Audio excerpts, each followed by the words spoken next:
Screen पर चल रही तस्वीरों में आपको दो लड़के और एक लड़की नजर आ रही होंगी। इन तीनों के बीच लव ट्रायंगल की कैसी दर्दनाक, खौफनाक और रोंगटे खड़े कर देने वाली कहानी है। तस्वीर में आप जो लड़की देख रहे हैं इसका नाम सृष्टि है। सृष्टि ने अपने बॉयफ्रेंड चिराग की हत्या अपने दोस्त अंश के हाथे करवा दी। चिराग और सृष्टि पिछले 7 सालों से एक साथ थे, यानी 7 साल का रिलेशनशिप सृष्टि ने एक झटके में खत्म कर दिया। और सबसे हैरान करने वाली बात यह है कि यह कहानी भी उसी ग्वालियर की है जहां पर 3 शादी करने वाला अरविंद अपनी पत्नी नंदिनी को दिन दहाड़े गोलियों से भून देता है।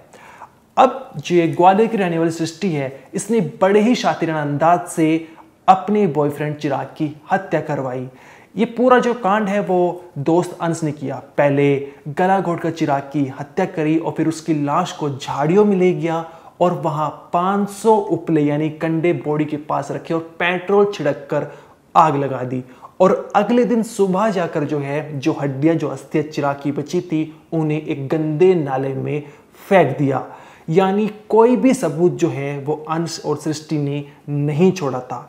और ये देखकर पुलिस भी हैरान रह गई थी। फिर अब सवाल उठता कि पुलिस जो है वो कैसे इस केस को सॉल्व करती है, कैसे वो अंश और सृष्टि तक पहुंची, इसकी कहानी हम आपको इस वीडियो में बताएंगे। और सबसे बड़ा सवाल इस केस में ये है कि आखिर जो है सृष्टि ने 7 साल का रिलेशनशिप जो है वो क्यों खत्म कर दिया, क्यों अपने बॉयफ्रेंड को इतनी बेरहमी से मौत के घाट उतार दिया।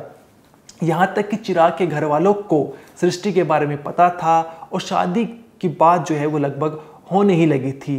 तभी कुछ ऐसा हो जाता है जिससे चिराग के परिवार की पूरी दुनिया उजड़ जाती है। तो नमस्कार, मेरा नाम अनिरुद्ध पवार, आप देख रहे क्राइम था। ये जो वारदात है वो जुलाई 2023 की है। यहाँ पर चिराग जो रहने वाले हैं वो ग्वालियर के रहने वाले हैं। उनके पिता जो हैं वो बहुत ही अमीर आदमी हैं, गद्दे का काम करते हैं, फोम बनाते हैं और करोड़पति आदमी हैं। और ग्वालियर में उनकी काफ़ी जो है पहुँच है। और चिराग जो था वो इकलौता बेटा होता है घर का। और चिराग का पहला नाम सागर था, लेकिन क्योंकि इकलौती औलाद थी तो उसका नाम फिर आगे करके चिराग रख दिया था। अब जब चिराग थोड़ा बड़ा होने लगता है, स्कूल में जाता है, कॉलेज में जाता है, तो वहीं पर जो है उसकी मुलाकात हो जाती है सृष्टि नाम की लड़की से। दोनों में प्यार हो जाता है और फिर आगे चलकर जो है ये दोनों एक ही कॉलेज में एडमिशन ले लेते हैं। ये दोनों ग्वालियर के ITM कॉलेज में एडमिशन लेते हैं। यहाँ पर BBA की पढ़ाई कर रहे होते हैं। BBA की जो पढ़ाई है वो कंप्लीट हो चुकी थी, यानी 3 साल पूरे हो चुके होते हैं। और पढ़ाई के 3-4 महीने बाद यानी 8 जुलाई को 2023 को जिस दिन वारदात घटी थी, उस दिन चिराग शिवरे जो हैं वो अपने परिवार वालों से कहते हैं कि मैं अपने दोस्तों से मिलने जा रहा हूँ। परिवार वाले मंजूरी दे देते हैं। और लेकिन काफ़ी समय हो चुका था, लगभग 3-4 बज चुके थे शाम के, लेकिन चिराग जो है घर नहीं लौटे थे। इसके बाद जब उनके पिता कॉल करते हैं तो चिराग फ़ोन नहीं उठाते। इसके बाद 6:30 बजे करीब एक मैसेज आता है कि मैं 1 घंटे में घर पहुंच जाऊंगा। परिवार वालों को थोड़ी तसल्ली होती है। लेकिन इसके बाद जब काफ़ी देर बीत चुकी थी, चिराग घर पर नहीं लौटा था, तो परिवार वाले फिर दोबारा से कॉल करते हैं, लेकिन इस बार फ़ोन स्विच ऑफ आता है। परिवार वाले बहुत ज़्यादा घबरा जाते हैं और वो फ़ौरन जो है पुलिस के पास पहुंच जाते हैं। लेकिन पुलिस जो है वो गुमशुदगी की रिपोर्ट नहीं लिखती। वो कहते हैं कि लड़का नौजवान है, इधर उधर कहीं पार्टी कर रहा होगा और लौट जाएगा। अगर नहीं लौटता, अगर 12 बजे तक नहीं लौटता, जैसे ही 9 जुलाई लग जाएगी तो हम शिकायत दर्ज कर लेंगे। जिसके चलते धरना प्रदर्शन भी होता है वहाँ पर पुलिस थाने के सामने। और 9 जुलाई लगने पर जो है पुलिस गुमशुदगी की रिपोर्ट दर्ज कर लेती है और तलाश करना शुरू कर देती है चिराग की। इसके बाद जो है पुलिस चिराग की जो मोबाइल था उसकी लास्ट लोकेशन खंगालती है। तो वो लास्ट लोकेशन मिलती है DB मॉल के पास। अब यहाँ पर पुलिस परिवार वालों से पूछती है, पिता से पूछती है कि आपने बताया कि वो जो सुबह है चिराग वो ये क्या करने निकला था कि मैं दोस्तों से मिलने जा रहा हूँ, कि DB मॉल के पास कोई उसके दोस्त रहते हैं? ये सवाल जब पुलिस ने परिवार वालों से पूछा तो परिवार वालों ने कहा कि उसका एक दोस्त है अंश, जो DB मॉल के पास रहता है और साथ ही एक उसकी गर्लफ्रेंड भी है जिसका नाम सृष्टि है। लेकिन सृष्टि तो ऐसा काम कर ही नहीं सकती। तो इसके बाद जो पुलिस जो है अंश के पास जाती है, उसको हिरासत में लेती है और शक्ति से पूछताछ करती है।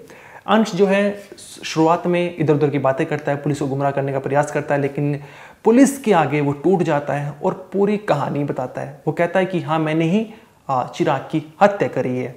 अब जो कुछ उसने बताया वो बहुत ही चौंकाने वाला और रोंगटे खड़े कर देने वाली कहानी उसने बताई है। उसने बताया कि इन दोनों का रिलेशनशिप जो है वो बिल्कुल सही चल रहा था। 7 सालों से ये एक साथ रहते थे, यहाँ तक कि कॉलेज में जो है इन दोनों की मिसाल भी दी जाती थी।